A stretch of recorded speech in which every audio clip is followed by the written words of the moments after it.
चलिए बच्चों,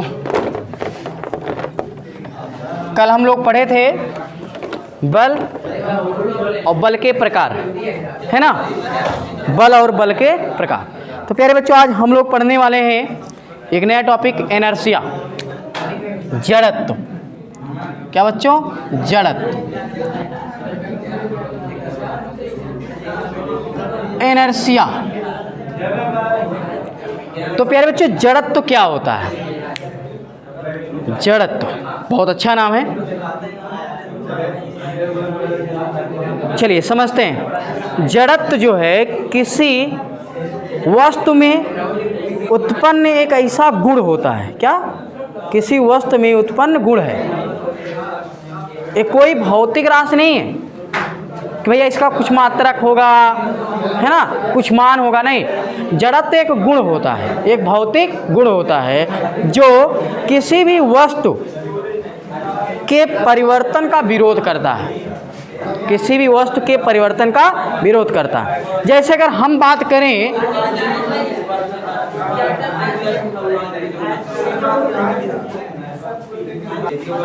तो ठीक भैया, तो जड़त्व क्या है? इनर्शिया इज फिजिकल क्वांटिटीज, ठीक है ना, जो किसी भी वस्तु के परिवर्तन का विरोध करती है। जैसे अगर कोई भी वस्तु गतिमान अवस्था में है तो बच्चों इसमें एक ऐसा गुण उत्पन्न होता है जो उसका विरोध करता है।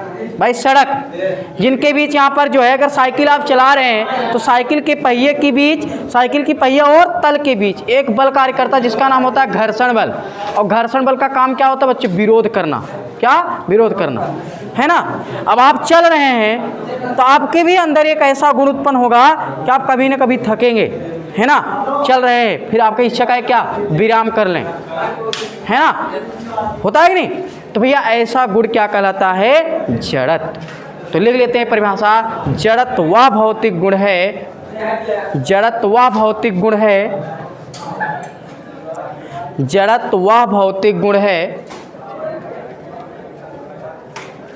जड़त्व वह भौतिक गुण है जो किसी वस्तु की स्थिति में, जो किसी वस्तु की स्थिति में परिवर्तन का विरोध करती है। जो किसी वस्तु की स्थिति में परिवर्तन का विरोध करती है। जड़त्व वह भौतिक गुण होता है, जड़त्व वह भौतिक गुण है जो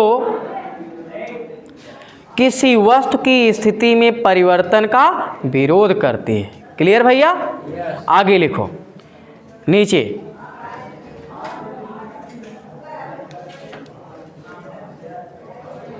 अर्थात यदि वस्तु गतिमान अवस्था में है,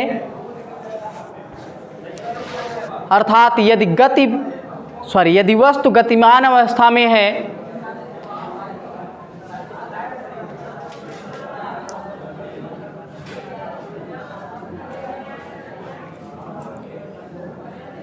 तो इस वस्तु के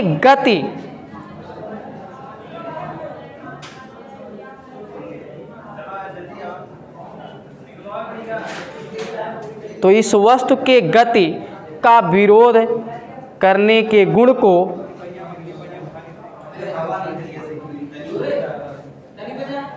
जड़त्व कहते हैं। बात समझ में आया? यदि कोई वस्तु गतिमान अवस्था में है तो उसके गति करने का जो विरोध है, उसी विरोध को क्या कहेंगे बच्चों? यहाँ पर गति कहेंगे, सॉरी जड़त्व कहेंगे।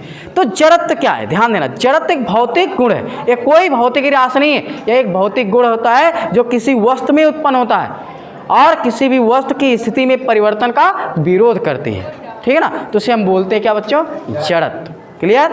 अब लिखते हैं बच्चों, जड़त्व और द्रव्यमान में अंतर। जड़त्व और द्रव्यमान में अंतर।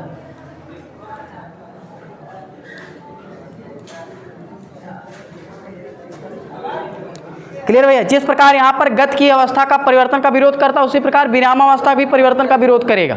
ठीक है, आगे हम लिखाएंगे अलग अलग। तो भैया जड़त्व और द्रव्यमान में क्या संबंध होता है, इस चीज़ को समझना है हम लोग को। तो लिखते हैं बच्चों,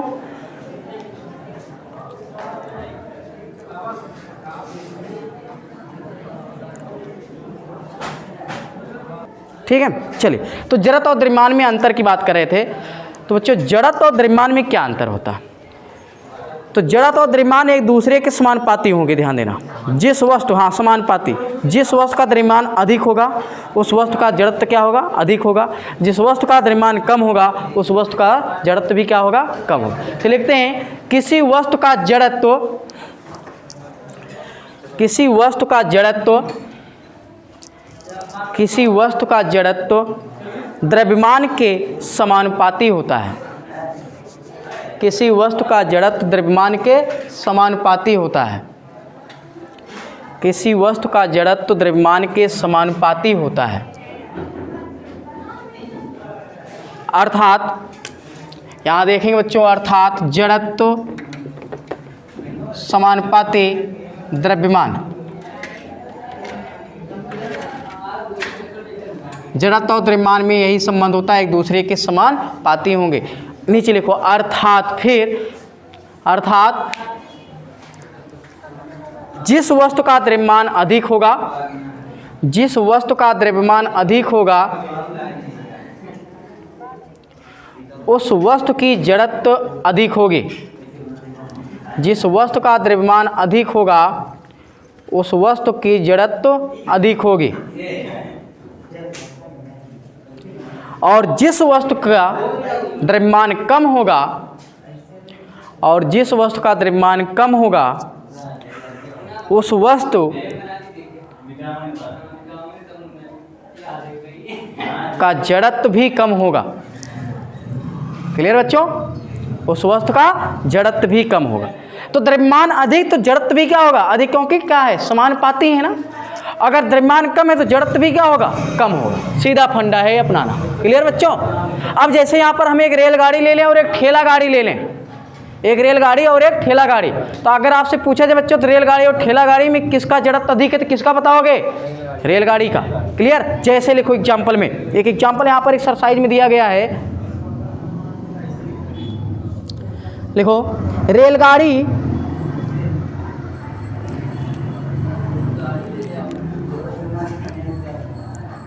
और ठेलगाड़ी में, रेलगाड़ी और ठेला गाड़ी में, ठेल नहीं, रेलगाड़ी और ठेला गाड़ी में रेलगाड़ी का जड़त्व अधिक, रेलगाड़ी का जड़त्व अधिक और ठेला गाड़ी की जड़त्व कम होगी, और ठेला गाड़ी की जड़त्व कम होगी। तो क्लियर बच्चों? तो द्रव्यमान अगर यहाँ पर जो है डिक्रीज होता है, द्रव्यमान अगर डिक्रीज करेगा तो जड़त्व भी क्या होगा बच्चों? ये भी डिक्रीज होगी। अगर द्रव्यमान यहाँ पर जो है इंक्रीजिंग हो रही है तो जड़त्व भी क्या होगी बच्चों? यहाँ पर इंक्रीजिंग होगी। क्लियर बच्चों? नीचे वाले एरो का मतलब होता है कि बच्चों घटेगा, अगर द्रव्यमान घटेगा तो जड़त्व भी क्या होगा? घटेगा। ऊपर वाला एरो का मतलब अगर बढ़ रहा है तो ये भी क्या होगा? बढ़ेगा।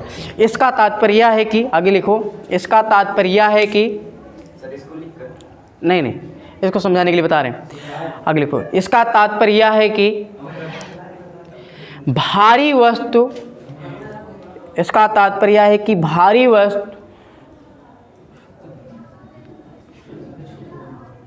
का जड़त्व अधिक होता है। भारी वस्तु का जड़त्व अधिक होता है।